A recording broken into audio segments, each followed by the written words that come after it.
সেই আবেগের প্রেক্ষিতে অমি সাহেবের কি বক্তব্য এবং আমরা এখানে জীবন এবং শিমুলকে সেভাবে দেখছি না, যদিও শিমুল ভেতরে ছিলেন, তারা দুজন কেন এই প্রেস কনফারেন্সে নেই এবং আপনি পরিচালক হিসেবে আপনার বক্তব্যটা কি? আমাদের সময়টা ডালমাটাল কেন?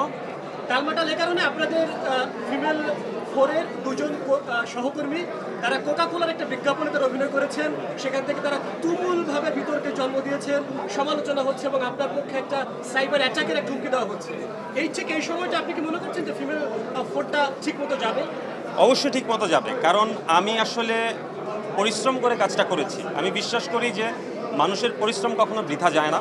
আমার টিমের প্রত্যেকটা মেম্বার সবাই যথেষ্ট পরিশ্রম করে তারপরে এই কাজটি আমরা করেছি এবং আমার বিশ্বাস মানুষ যারা আমাদেরকে পছন্দ করে, যারা আমাদের কাজ পছন্দ করে, তারা অবশ্যই, যারা ফিমেল 1, 2, 3 দেখেছে তারা অবশ্যই ফিমেল 4 দেখবে।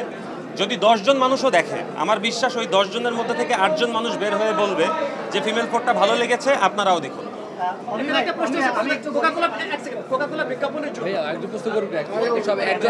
সাধারণ মানুষের যার একটা সৃষ্টি হয়েছে, সেই আবেগের প্রেক্ষিতে অমি সাহেবের কি বক্তব্য এবং আমরা এখানে জীবন এবং শিমুলকে সেভাবে দেখছি না, যদিও শিমুল ভেতরে ছিলেন, তারা দুজন কেন এই প্রেস কনফারেন্সে নেই এবং আপনি পরিচালক হিসেবে আপনার বক্তব্যটা কি, জবাবটা কি এবং তাদের পক্ষ থেকে আপনাদের কোনো বার্তা আছে কিনা সাধারণ মানুষের প্রতি?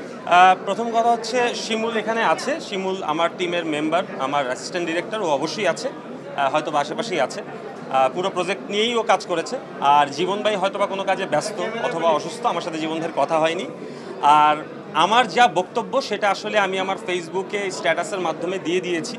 আমি 2 বার বলেছি, আমার দর্শক যারা আমাকে ফলো করে, যারা আমার কাজ পছন্দ করে, যারা বিভিন্ন ধরনের প্রতিক্রিয়া জানাচ্ছে আমাকে, তাদেরকে আমি আমার বক্তব্য পেশ করে দিয়েছি।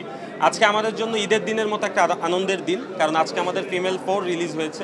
মানে রিলিজ হয়েছে বলতে আমরা প্রিমিয়ার শোতে সবাই একসাথে দেখেছি। সো আমি চাই আজকের দিনটাতে আপনারা আমাদের সাথে ফিমেল 4 নিয়ে কথা বললে আমি খুশি হব। আপনি কোনো জবাব এখন দিতে চাচ্ছেন? আমি আমার বক্তব্য আমার ফেসবুকে দিয়ে দিয়েছি। অমির ভাই, আপনি একটু এটা নিয়ে, যেহেতু অনেকেই সোশ্যাল মিডিয়ায় বলছেন যে বয়কট সাপোজ বলছে এই ধরনের একটা ট্রেন্ড, কিন্তু আসলে জীবন ভাই বা শিমুল তো একটা আলাদা প্রজেক্টে কাজ করছে, এটা নিয়ে হয়তো সাধারণ দর্শকের মধ্যে একটা কনফিউশন আছে। এটা যদি আপনি একটু ক্লিয়ার একটা স্টেটমেন্ট দিয়ে দেন, আপনি তো পোস্ট দিয়েছেন, মানে একটু ক্লিয়ার করে দেন আপনার। দেখেন, আপনি যে কাউকেই বয়কট করতে পারেন, এটা আসলে আপনার ব্যক্তি স্বাধীনতা অবশ্যই আছে।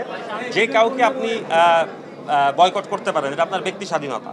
কিন্তু আমার বিশ্বাস যে যারা বয়কট লিখছে তারা একটা সময় বুঝতে পারবে যে এইখানে ফিমেল 4-এর ডিরেক্টর বা ফিমেল 4-এর সাথে যারা কাজ করছে তারা কেউ বয়কট করার মতো কোনো অপরাধ করেনি। এবং যখন তাদের মনে হবে যে না ঠিক আছে, এই মানুষগুলো কোনো দোষ করেনি, তখন তারাই বলবে যে না, যারা বয়কট বলছে তারাই একটা সময় বলবে যে ওকে ফাইন, ফিমেল 4 আমরা দেখছি, ভালো লাগছে, আপনারাও দেখেন। সো এই সাময়িক সময়ের জন্য হয়তোবা মানুষ আমাদের উপর বিভিন্ন ধরনের প্রতিক্রিয়া দিচ্ছে, এটা হয়তোবা থাকবে না আমার বিশ্বাস। যদি আমরা সৎ থাকি, যদি আমরা পরিশ্রম করে থাকি, আমাদের কাজের জায়গায় আমরা সৎ থাকি, আমার কাছে মনে হয় এই জিনিসটা ঠিক হয়ে যাবে।